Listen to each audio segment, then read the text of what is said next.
नमस्कार, ये है लर्निंग मंत्रा का ऑनलाइन पाठशाला और राजनीति विज्ञान अभ्यास सीरीज के अंतर्गत आज हम बात करेंगे संप्रभुता के दूसरे वीडियो में उन 50 महत्वपूर्ण सवालों की जो आपके आगामी परीक्षाओं के लिए बेहद महत्वपूर्ण साबित होंगे। हमारा आज का पहला सवाल है, निम्नलिखित में से किसमें संप्रभुता नहीं पाई जाती है। आपके विकल्प हैं ए निर्वाचक गण, बी संसद, सी जनमत और डी है सम्राट। तो सही जवाब आपका हो जाएगा विकल्प संख्या सी, यानी कि जनमत में संप्रभुता नहीं पाई जाती है। यहाँ पर आपको बता दें कि ऑस्टिन कहते हैं कि संसद संप्रभु है, सम्राट और निर्वाचक समुदाय संप्रभु है। इस प्रकार संप्रभुता जो है वो संसद, सम्राट, निर्वाचक गण में पाई जाती है, न कि जनमत में संप्रभुता पाई जाती है। क्वेश्चन नंबर 2 है, किसे संप्रभुता के उच्च धर्माध्यक्ष के रूप में जाना जाता है। और आपके विकल्प हैं ए जेएस मिल, बी ग्रोसियस, सी रूसो और डी है बोंदा। तो सही जवाब आपका हो जाएगा विकल्प संख्या सी, यानी कि रूसो को संप्रभुता का उच्च धर्माध्यक्ष के रूप में जाना जाता है। यहाँ पर आपको बता दें कि रूसो ने संप्रभुता को सामान्य इच्छा में निहित करके एक असीम, अविभाज्य और अदेय सार्वभौमिकता का समर्थन किया है। हॉब्स की तरह निरंकुशता के स्तर में उन्होंने कहा है कि जिस प्रकार मनुष्य को अपने अंगों पर निरंकुश सत्ता देती है, उसी प्रकार सामाजिक समझौता भी राज्य को अपने अंगों पर संपूर्ण निरंकुश सत्ता प्रदान करती है। इस कारण से ही रूसो को संप्रभुता का उच्च धर्माध्यक्ष के रूप में जाना जाता है। क्वेश्चन नंबर 3 में है, बहुलवाद के अनुसार कुल मिलाकर राज्य क्या होता है, यानी कि बहुलवाद राज्य को क्या मानता है। विकल्प आप सभी ध्यान से पढ़ लेंगे और आंसर आपका जो होगा वो विकल्प संख्या ए हो जाएगा, यानी बहुलवाद के अनुसार राज्य अन्य संघों के समान आधार पर स्थित होता है। बहुलवादियों का मानना है कि राज्य सर्वोच्च स्वामी न होकर सेवक है। राज्य सामाजिक संघों में से एक संघ है। अगला सवाल है क्वेश्चन नंबर 4, निम्नलिखित में से कौन सा एक संप्रभुता के बहुलवादी सिद्धांत का समर्थक नहीं है। आपके विकल्प हैं Otto Gierke, F W Maitland, Harold Laski और लॉर्ड ब्राइस। तो सही जवाब हो जाएगा आपका विकल्प संख्या डी, यानी कि लॉर्ड ब्राइस। लॉर्ड ब्राइस की एक पुस्तक है जिसका नाम है मॉडर्न डेमोक्रेसी, और इसी मॉडर्न डेमोक्रेसी में लॉर्ड ब्राइस ने लोकतंत्र संबंधी विचारों का प्रतिपादन भी किया है। क्वेश्चन नंबर 5 में है, निम्नलिखित में से कौन राज्य की बहुलवादी अवधारणा नहीं है।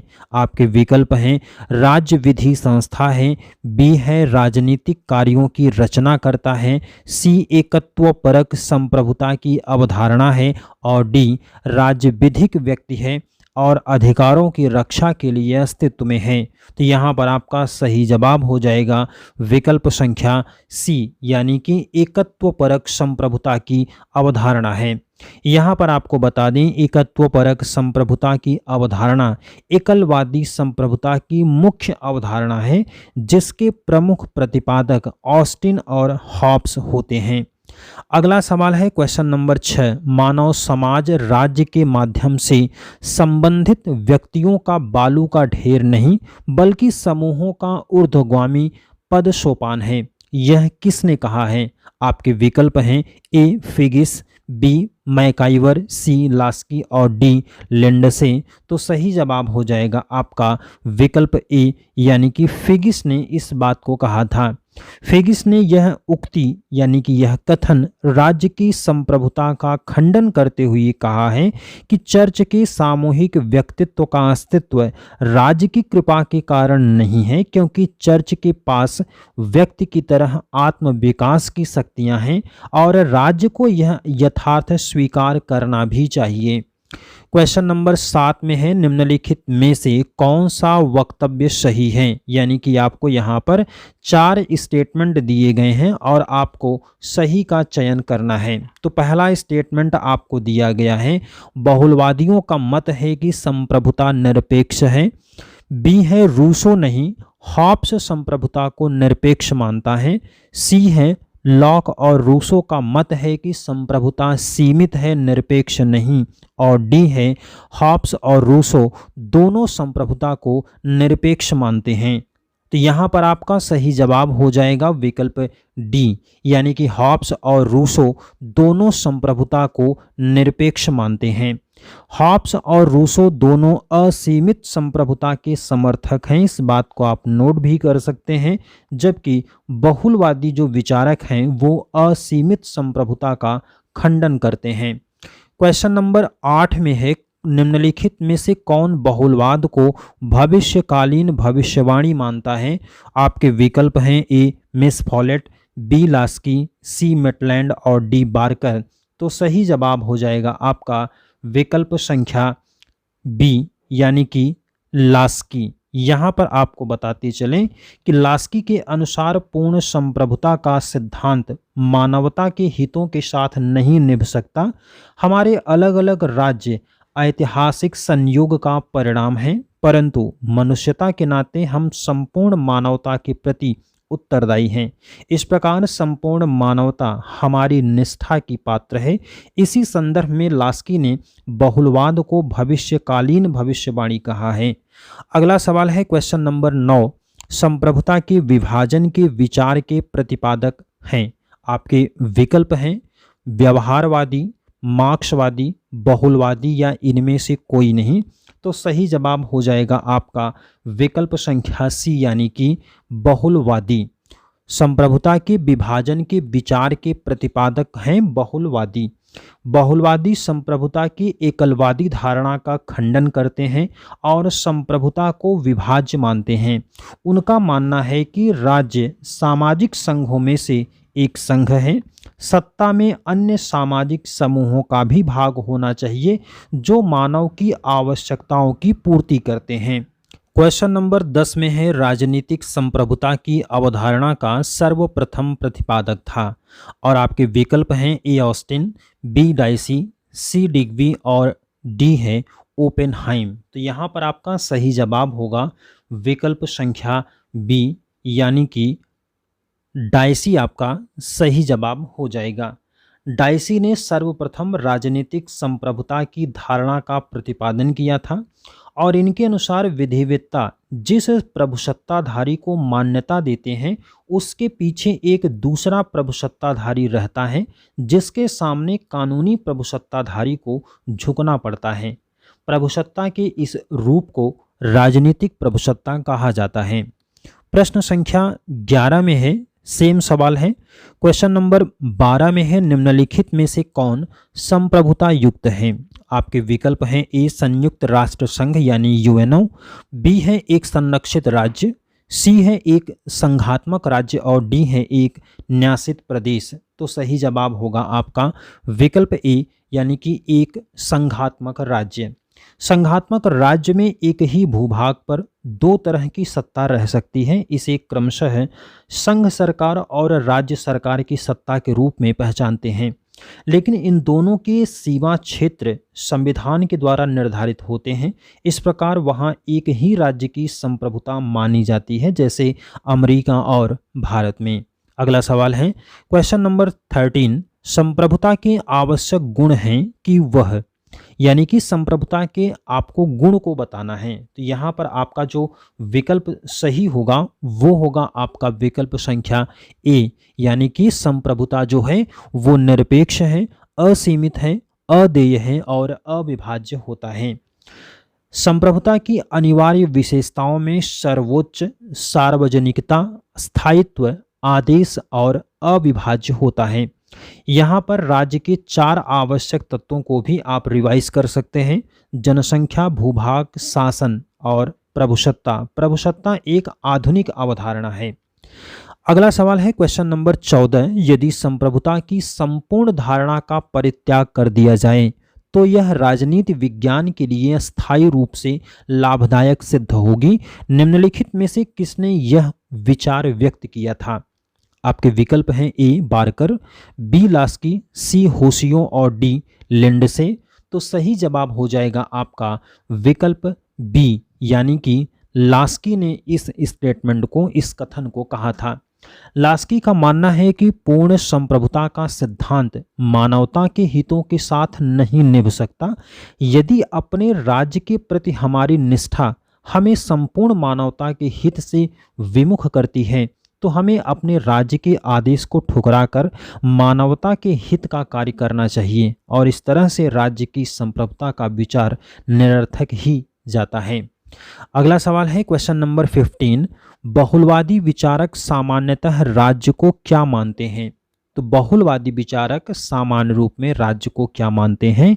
आपके विकल्प हैं एक दमनकारी यंत्र, बी है एक सर्वशक्तिमान संस्था और सी है एक ऐसी इकाई जिसमें संप्रभुता अविभाज्य रहती है और डी है संवासों का संवास। तो यहाँ पर आपको यही समझना है कि बहुलवादी विचारक राज्य को क्या मानते हैं। तो बहुलवादी विचारक राज्य को मानते हैं अन्य संगठनों की तरह ही, यानी कि उसको सर्वोच्च नहीं बताते हैं। इसलिए आपका विकल्प यहाँ पर डी सही होगा, संवासों का संवास बहुलवादी विचारक राज्य को मानते हैं। प्रश्न संख्या 16 में है, निम्नलिखित में से किसका विचार था कि संप्रभुता दैवी और प्राकृतिक विधियों से सीमित है? आपके विकल्प हैं ए बोंदा, बी लॉक, सी हॉब्स और डी रूसो। तो बोंदा का मानना था कि संप्रभुता दैवी और प्राकृतिक विधियों से सीमित है, इसलिए आपका विकल्प इसमें ए सही हो जाएगा। क्वेश्चन नंबर 17 में है, बहुलवाद का पिता किसको कहा जाता है? आपके विकल्प हैं गियरके, बी है लिंडसे, सी है सिडनी वेब और डी है लास्की। तो सही जवाब हो जाएगा आपका वॉन गियरके, यानी विकल्प ए आपका सही हो जाएगा। अगला सवाल है क्वेश्चन नंबर 18। बहुलवादियों के अनुसार राज्य की शक्ति का स्वरूप कैसा है? तो बहुलवादियों के अनुसार राज्य की शक्ति का स्वरूप जो है वो सापेक्ष होता है, यानी कि विकल्प सी आपका इसमें सही हो जाएगा।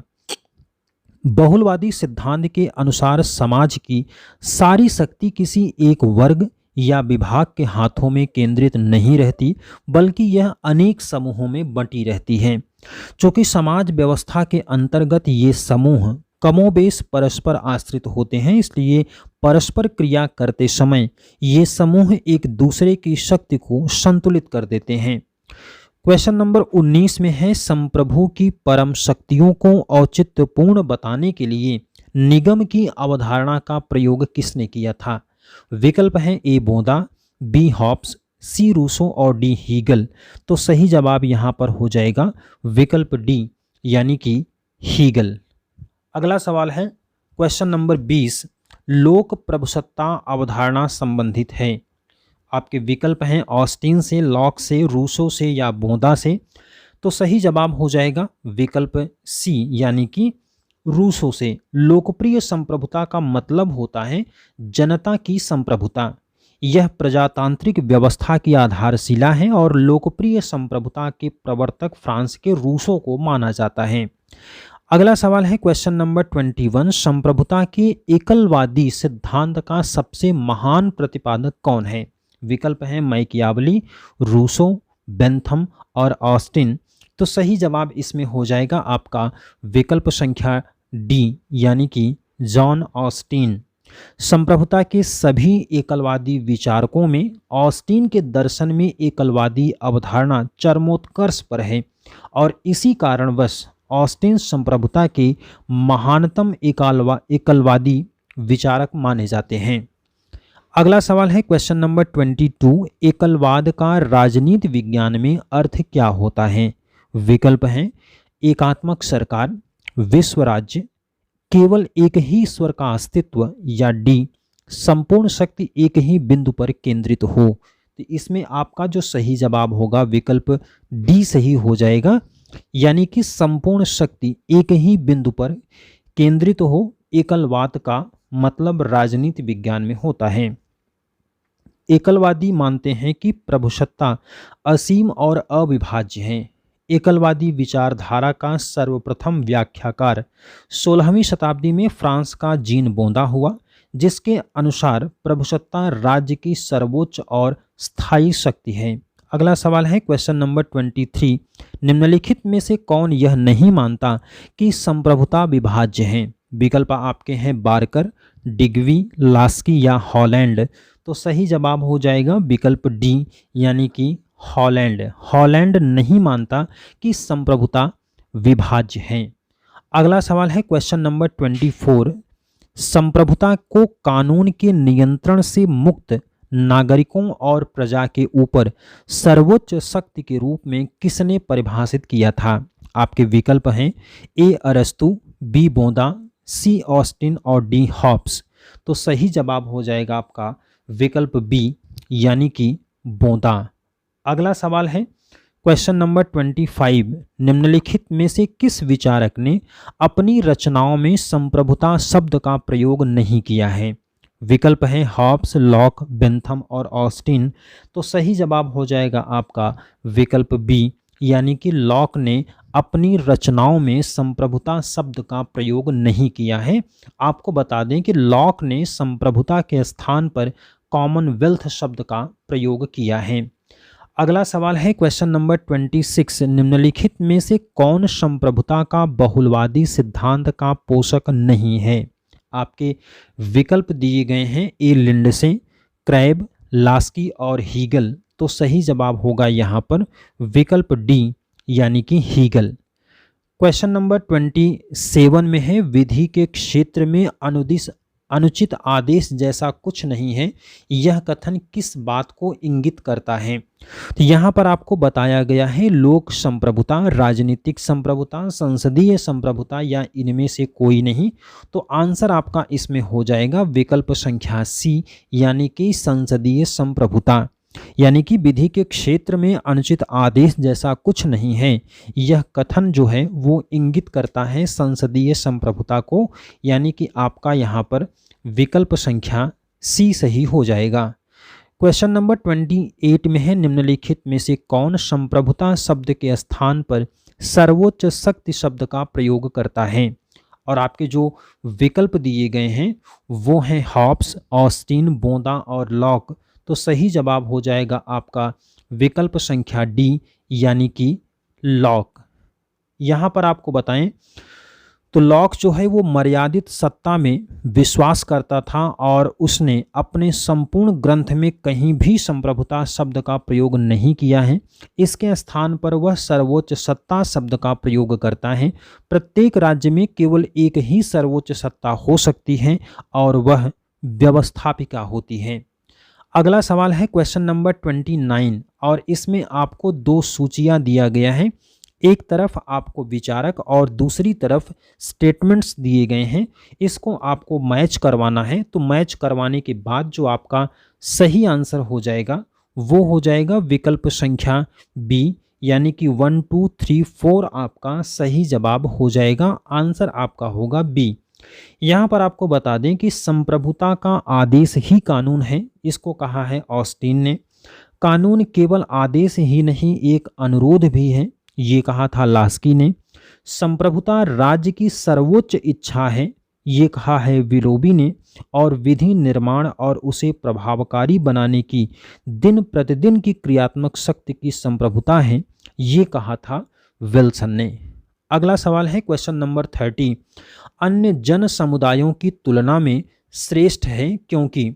राज्य अन्य जन समुदायों की तुलना में श्रेष्ठ है क्योंकि? वजह क्या है इसकी? वह अन्य समुदायों की अपेक्षा आकार में बड़ा है, या उसके पास दंडकारी शक्ति है, या इसकी सदस्यता अनिवार्य है, या यह एक प्राकृतिक समुदाय है। सही जवाब होगा आपका विकल्प संख्या सी यानी कि इसकी सदस्यता अनिवार्य है। राज्य के पास दंडकारी शक्ति ही इसे अन्य समुदायों की तुलना में उच्चतर बनाती है। यह शक्ति उसे संप्रभुता से प्राप्त होती है। और यहाँ पर बताना आवश्यक है आपको कि कुछ लोग एक प्राकृतिक समुदाय होने के कारण इसकी सदस्यता अनिवार्य नहीं मानते और इस दृष्टि से परिवार उच्चतर माना जाता है। इसका कारण ये है कि परिवार और समाज सरीखी संस्थाओं के पास यद्यपि दंडकारी शक्ति है, परंतु संप्रभुता के अभाव में इनमें सापेक्षिक रूप से उतना गुरुत्व और विस्तार नहीं हो पाता जितना कि राज्य में। अगला सवाल है क्वेश्चन नंबर 31। वास्तविक और कानूनी संप्रभुता एक साथ रह सकती हैं, एक दूसरे के विपरीत हैं, शक्ति के द्वारा प्राप्त किए जा सकते हैं, इनका एक दूसरे से कोई संबंध नहीं है। तो यहाँ पर आपका सही जवाब हो जाएगा विकल्प ए, यानी कि साथ साथ रह सकती हैं। कानूनी संप्रभु वो है जो अपने राज्य के सुस्थापित कानून और परंपराओं के अनुसार अपने पद पर आसीन होता है, परंतु वास्तविक संप्रभु वो होता है जो राज्य के सर्वोच्च पद पर गैर कानूनी ढंग से आसीन होता है। किसी देश में युद्ध या विद्रोह होने पर ऐसा ही होता है। वास्तविक और कानूनी संप्रभु में भेद कुछ समय तक चलता रहता है और कुछ समय के बाद ही समाप्त होता है। अगला सवाल है क्वेश्चन नंबर 32। कार्ल मार्क्स के अनुसार वर्ग का आशय लोगों के समूह से है जिसमें जिनकी एक जैसी सामाजिक पृष्ठभूमि हो, बी है जिनका एक व्यवसाय है, सी जो एक जैसी राजनीतिक चेतना से युक्त हैं, या डी जिनका आर्थिक व्यवस्था में एक सा स्थान है। तो यहाँ पर आपका सही जवाब जो होगा वो हो जाएगा विकल्प संख्या डी, यानी कि जिनका आर्थिक व्यवस्था में एक सा स्थान हो। आंसर आपका होगा डी। यहाँ पर बताएं कि वर्ग व्यक्तियों के उस समूह को कहते हैं जो उत्पादन की किसी विशेष प्रक्रिया से संबंधित हों और जिनके साधारण हित एक से हों। इतिहास की आर्थिक व्याख्या पर बल देने के कारण कार्ल मार्क्स इसके लक्षण आर्थिक तत्वों पर बल देते हुए कहते हैं कि जिस समूह के आर्थिक हित एक समान होते हैं उसको वर्ग कहते हैं, जैसे मिल मालिक, जमींदारी, व्यापारी, किसान, मजदूर इत्यादि। अगला सवाल है क्वेश्चन नंबर 33। निम्नलिखित में से एक को राज्य का समाजवादी कार्य माना जा सकता है। समाजवाद का प्रचार करना, बाढ़ के समय विद्यार्थियों का शिक्षा शुल्क क्षमा करना, जमींदारी उन्मूलन, या फिर राज्य की विधियों द्वारा सबके प्रति समान व्यवहार। सही जवाब होगा विकल्प संख्या सी, यानी कि जमींदारी उन्मूलन आपका सही जवाब हो जाएगा। समाजवादी राज्य का मुख्य उद्देश्य है आर्थिक असमानता को दूर करना। इसके लिए यह राज्य के द्वारा भूमि और पूंजी को सामाजिक स्वामित्व में लाकर धनी और निर्धन वर्ग के मध्य की खाई को घटाने की कोशिश करता है। इसके लिए वह जमींदारी उन्मूलन और उत्पादन के साधनों का राष्ट्रीयकरण करने पर जोर देता है। क्वेश्चन नंबर 34 में है संप्रभुता मूलतः संकट का सिद्धांत था, यह मत किसने प्रतिपादित किया है। आपके विकल्प हैं जॉर्ज कैटलिन, एच.जे. लास्की, विकल्प सी है वॉल्टर लिपमैन और डी है एच. क्रैब। तो सही जवाब हो जाएगा आपका विकल्प डी, यानी कि एच. क्रैब। संप्रभुता के संदर्भ में क्रैब और लास्की का मत एक दूसरे से मिलता जुलता है। दोनों का मानना है कि इसे राजनीति विज्ञान से हटा देना चाहिए। अगला सवाल है क्वेश्चन नंबर 35। निम्नलिखित में से किस एक कथन का बहुलवादी विचारधारा से संबंध नहीं है। आपके विकल्प जो दिए गए हैं उनमें से आपका सही आंसर हो जाएगा विकल्प संख्या ए, यानी कि यह समाज में अन्य संस्थाओं पर राज्य की संप्रभुता को स्वीकार करता है। अगला सवाल है क्वेश्चन नंबर 36। विश्लेषणोपरांत ऑस्टिन के सिद्धांत में संप्रभु के पास क्या होता है। तो यहाँ पर आपके जो विकल्प दिए गए हैं अधिकार और कर्तव्य, न तो अधिकार न कर्तव्य, मात्र अधिकार कर्तव्य नहीं, या मात्र कर्तव्य अधिकार नहीं। तो ऑस्टिन के सिद्धांत में संप्रभुता के पास केवल अधिकार होता है, कर्तव्य नहीं देता है, यानी कि विकल्प आपका यहाँ पर सी वाला सही हो जाएगा। और इसमें इनकी एक पुस्तक भी है ऑस्टिन की, लेक्चर्स ऑन ज्यूरिस्प्रूडेंस। तो यहाँ पर आपका सही जवाब हो जाएगा विकल्प सी। अगला सवाल है क्वेश्चन नंबर 37। निम्नलिखित में से संप्रभुता के बहुलवादी सिद्धांत का प्रथम प्रतिपादक कौन था। हेराल्ड लॉस्की, जीन बोदा, मैकाइवर या वॉन गियर्क। तो सही जवाब हो जाएगा आपका विकल्प संख्या डी, यानी कि वॉन गियर्क।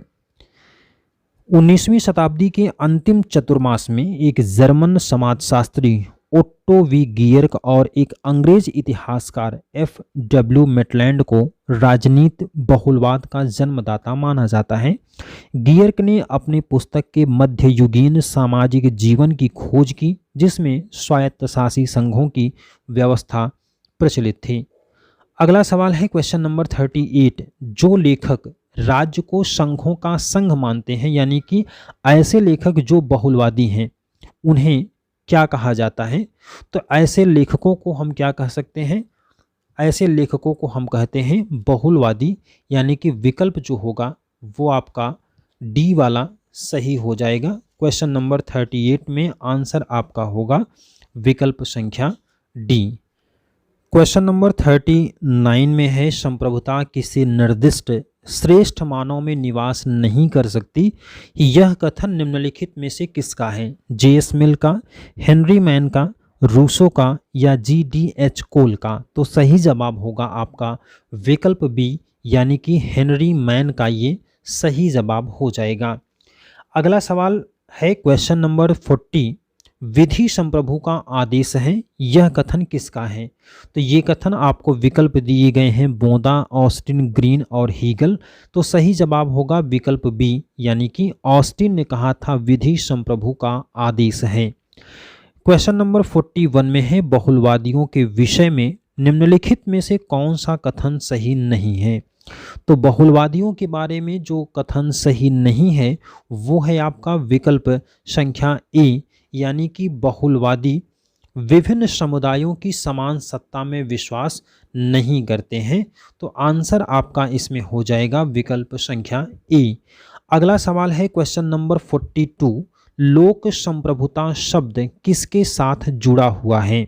आपके विकल्प हैं अरस्तु, बोदा, रूसो या जॉन लॉक।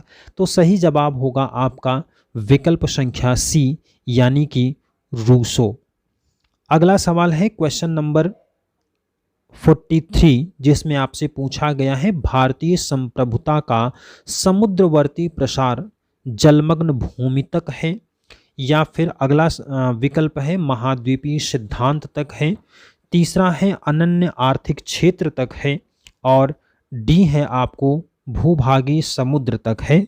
तो सही जवाब हो जाएगा आपका विकल्प संख्या डी, यानी कि भूभागीय समुद्र तक है।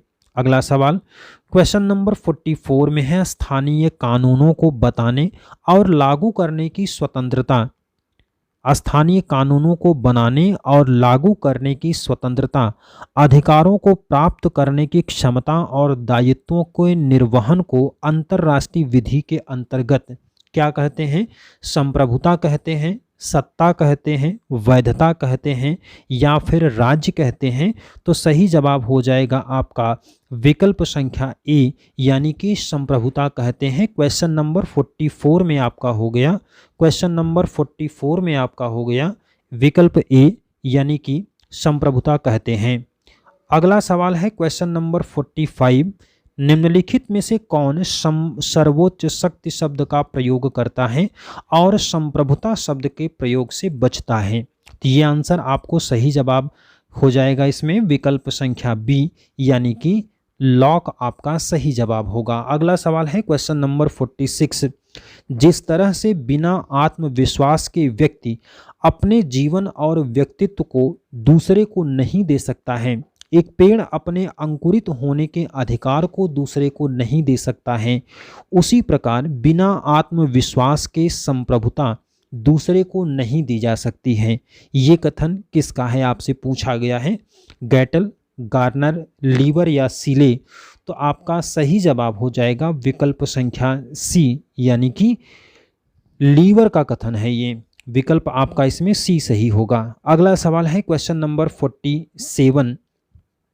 ऑस्टिन के संप्रभुता सिद्धांत के बारे में क्या सत्य नहीं है? तो यहाँ पर आपके जो विकल्प दिए गए हैं वो हैं संप्रभुता एक अनिश्चित निकाय नहीं है, विकल्प बी है संप्रभु के प्रति आज्ञा पालन आदतन है, विकल्प सी है संप्रभु शक्ति प्रत्याधिकृत हो सकती है, या डी है संप्रभु एक स्वतंत्र राजनीतिक समुदाय में वास करता है। तो यहाँ पर जो आपका सही जवाब हो जाएगा वो हो जाएगा विकल्प आपको जो दिए गए हैं इनमें से आपका सही हो जाएगा विकल्प सी, यानी कि संप्रभु शक्ति प्रत्याधिकृत हो सकती है। विकल्प आपका इसमें सी सही हो जाएगा। अगला सवाल है क्वेश्चन नंबर 48। वैधानिक और राजनीतिक संप्रभुता के मध्य अंतर पर बल किसने दिया है? डाइसी ने, लास्की ने, हॉब्स ने या ऑस्टिन ने? तो सही जवाब हो जाएगा आपका यहाँ पर विकल्प संख्या ए, यानी कि डाइसी ने। अगला सवाल है क्वेश्चन नंबर 49। संप्रभुता के अद्वैतवादी सिद्धांत का विस्तृत वर्णन किस पुस्तक में पाया जाता है? आपके विकल्प जो दिए गए हैं उसमें से आपका सही जवाब जो होगा वो हो जाएगा विकल्प संख्या, इसमें जो आंसर आपका सही होगा वो होगा बी, यानी कि लेक्चर्स ऑन ज्यूरिस्प्रूडेंस। विकल्प बी आपका सही हो जाएगा। अगला सवाल है क्वेश्चन नंबर 50 और ये आज के अभ्यास सीरीज का आखिरी सवाल है जिसमें आपसे पूछा गया है निम्नलिखित में से किसका विचार है कि संप्रभुता ईश्वरीय और प्राकृतिक दोनों से सीमित है? तो यहाँ पर आपका जो सही जवाब हो जाएगा वो हो जाएगा विकल्प संख्या ए, यानी कि बोंदा आपका सही जवाब हो जाएगा। तो इस तरह से आपने देखा कि कुल 50 महत्वपूर्ण प्रश्नों पर हम लोगों ने चर्चा किया और ये सभी सवाल आपके परीक्षाओं के लिए या तो सीधे पूछे जा सकते हैं या तो आपसे इस तरह के सवालों का एक अंदाज़ा आप लगा सकते हैं। अगले वीडियो में हम लोग संप्रभुता के तीसरे पार्ट में फिर से मिलेंगे। तब तक के लिए नमस्कार, जय हिंद।